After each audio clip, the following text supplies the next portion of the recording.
Buenos días. Vamos a hablar hoy del cambio tecnológico. El cambio tecnológico, vamos a hablar de 5 aspectos que señala Postman, un autor que ha estudiado este tema.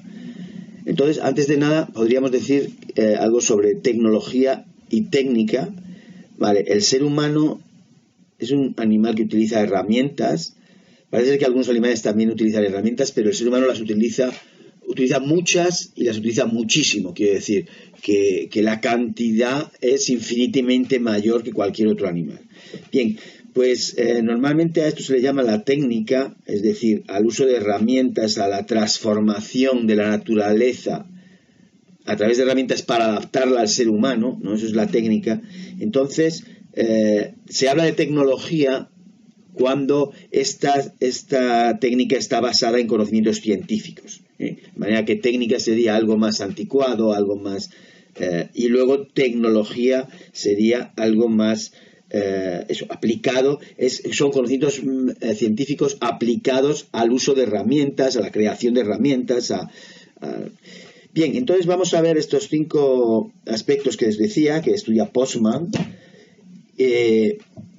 Entonces, lo primero de todo es que todo cambio tecnológico supone ventajas e inconvenientes. Ventajas e inconvenientes. Siempre que hay ventajas hay inconvenientes. No hay atajo sin trabajo. Entonces, normalmente nadie se pregunta por las desventajas, porque todo el mundo ve las ventajas y además los que crean la tecnología nos muestran las ventajas, pero sin embargo siempre hay desventajas. Entonces cuando aparece una nueva tecnología podríamos preguntarnos de qué modo nos va a perjudicar esta tecnología. Por ejemplo, voy a poner solamente 2 ejemplos, pero en la clase podemos poner muchos más. Las medicinas, claro, se crean porque curan una enfermedad, Bien, pero luego a su vez se sabe que las medicinas tienen efectos secundarios y producen otros daños que, claro, en principio se supone que son menos malos que el bien que producen. Pero claro, pero producen unos daños. Es decir, una persona que toma determinadas medicinas constantemente, pues puede tener luego determinados problemas generados por esas medicinas que tomaba habitualmente. Bien, ese es uno de los ejemplos. Y otro ejemplo sería, por ejemplo, el transporte por carretera, el transporte de coches. Bueno, pues esto genera una gran ventaja, que podemos irnos de unos sitios para otros con mucha rapidez, trasladarnos tal, y luego produce muertos en la carretera. Esas muertes pues son esenciales al transporte por carretera. Quiero decir que no es una cosa que como añadida, no, vamos a ver, el transporte por carretera genera muertos. Sabéis que todos los fines de semana o todos los años hay determinado número de muertos, ¿vale? Este es el precio a pagar por el transporte de carretera. Entonces, tiene muchas ventajas el transporte en carretera, tiene algunas desventajas, que hay familias que se han quedado sin un hijo por el transporte en carretera. Entonces, bien, con esto no estoy diciendo que no se apliquen determinadas tecnologías o no se usen. Lo que quiero decir es que tenemos que ser conscientes de las desventajas, porque puede ser que las desventajas superen a las ventajas en algunos casos. Y entonces habrá que ver si merece la pena introducir determinadas tecnologías. Bien, la segunda es que las desventajas y las ventajas nunca se reparten igual. No se reparten equitativamente. Siempre hay unos que salen más beneficiados con la nueva tecnología y otros que salen más perjudicados. Por ejemplo, en el caso de la agricultura, por ejemplo, cuando se introdujeron todas las máquinas, los tractores, las máquinas de cosechar, bien, pues entonces resulta que toda esa población que trabajaba antes con sus manos recogiendo la cosecha, pues se queda en la calle, se queda sin trabajo. Bien, pues esta tecnología puede ser muy beneficiosa, puede ser muy ideal, puede ser muy buena, pero sobre todo es buena para a lo mejor la persona, el dueño de la empresa, de las tierras, pero a lo mejor desde luego para los trabajadores que se han quedado sin trabajo y que a lo mejor pues llevan toda su vida haciendo eso y no saben hacer otra cosa, pues sencillamente pues es muy perjudicial, ¿no? Entonces, esto pasa con todas las tecnologías, A unos beneficia y a otros perjudica, Toda la informática, la introducción de la informática y de los pues está haciendo que la gente en los bancos se quede sin dinero. Es decir, los cajeros automáticos, las cuentas por ordenador, bueno, pues ahora ya no hace falta una persona en una ventanilla para repartir billetes o para repartir dinero del banco. Ahora ya con muy poca gente que maneje esos ordenadores enormes, pues podemos hacer todas las cuentas y a través de los cajeros podemos repartir todo el dinero del mundo. Entonces, todas esas personas que trabajan en el banco se quedan sin trabajo por la nueva tecnología. Bien, el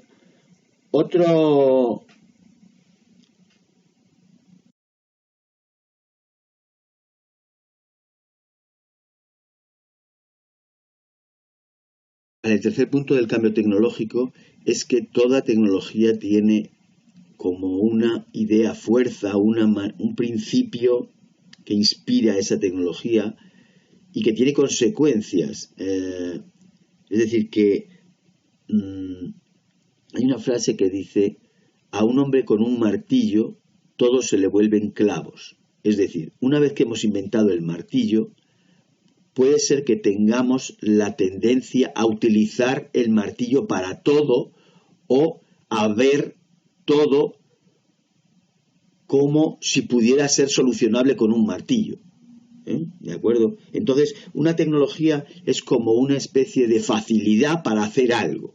Vale, pues esa facilidad puede extenderse a muchos campos porque es lo que tenemos, porque es la facilidad que tenemos, la herramienta que tenemos es esta, y entonces todo lo vemos con el filtro de esa herramienta. Entonces se podría decir que a un hombre con un lapicero todo se le vuelve una frase, a un hombre con una cámara todo le parece una imagen, a una persona con un ordenador todo le parecen datos. Es decir, si miramos la realidad a través del ordenador, todos son datos que se pueden cuantificar y meter en el ordenador. Si miramos la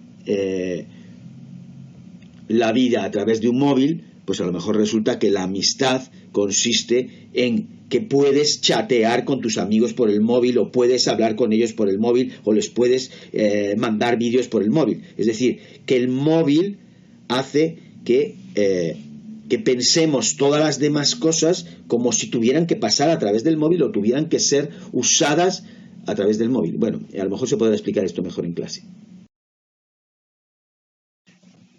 Hay el cuarto punto del cambio tecnológico se refiere a que el cambio tecnológico no es aditivo, sino que es ecológico. A ver, explico lo que eso quiere decir.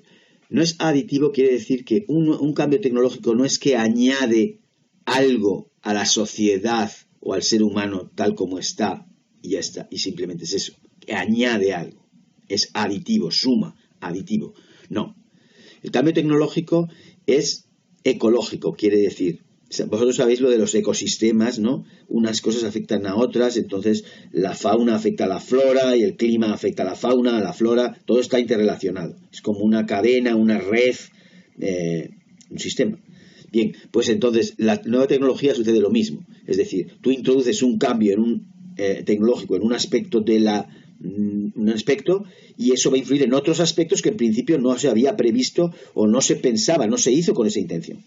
Vale, explico algunas cosas. Por ejemplo, los primeros pueblos eran cazadores-recolectores, cazadores-recolectores. Bien, cuando se introduce la agricultura, pues lo que sucede, pues se podría pensar, vale, la agricultura es un cambio en la tecnología de la alimentación. A partir de ahora ya no comen frutos recogidos ni caza simplemente, sino que producen, ellos cultivan sus propias plantas y luego se comen sus propias plantas.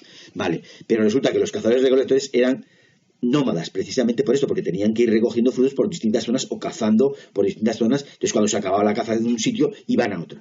Bien, pues esos pueblos nómadas tenían costumbres nómadas, tenían un tipo de vida nómada. Vale, pues resulta que un cambio como la agricultura los hace sedentarios. Y entonces ese sedentarismo hace que cambien sus costumbres, determinadas cosas que hacen los pueblos nómadas por ser nómadas, pues dejan de hacerlas porque ahora son sedentarios. Entonces, lo que parecía un cambio en la alimentación no es solo un cambio en la alimentación. Es un cambio en todo un modo de vida, porque, por ejemplo, en la agricultura se pueden juntar muchas más personas viviendo de los mismos terrenos, se pueden acumular grandes poblaciones en torno a unos terrenos que son cultivables. Bien, esto no sucedía en las tribus nómadas que se iban moviendo de un sitio para otro y que tenían que ser pequeños grupos, no podían moverse una multitud enorme. Quiere decir, un cambio en la alimentación produce un cambio en todo el modo de vivir. Bueno, pues esta es la idea, este es el punto 4, de que el cambio tecnológico no es adictivo, sino que es ecológico. Bien, y la última es que el cambio tecnológico tiende a hacerse mítico, es decir, tiende a presentarse ante los seres humanos como si no pudiera ser de otra manera. Es decir, nosotros nos trasladamos en coches, ¿no?, en el automóvil. Bueno, pues parece que esto fuera lo natural, fuera como si, del mismo modo que que bebemos agua, pues para moverse hay que moverse en coche. Y no se plantea uno que podría ser de otra manera, y podría serlo, es decir, el coche individual podría no existir, podría haber únicamente transportes públicos, toda nuestra vida organizarla con transportes públicos, con transportes que fueran de autobuses de muchas plazas, ¿no? Pero sin embargo hemos inventado el coche unifamiliar de 4 plazas, de 5 plazas, y entonces nos parece como que es obvio que eso tiene que ser así, ¿vale? Pues ha sido así porque históricamente ha sido así, pero no tendría por qué ser así. Es decir, no es algo natural. Nuestro modo de vivir, las herramientas que utilizamos no son naturales. Hemos inventado unas y podríamos haber inventado otras.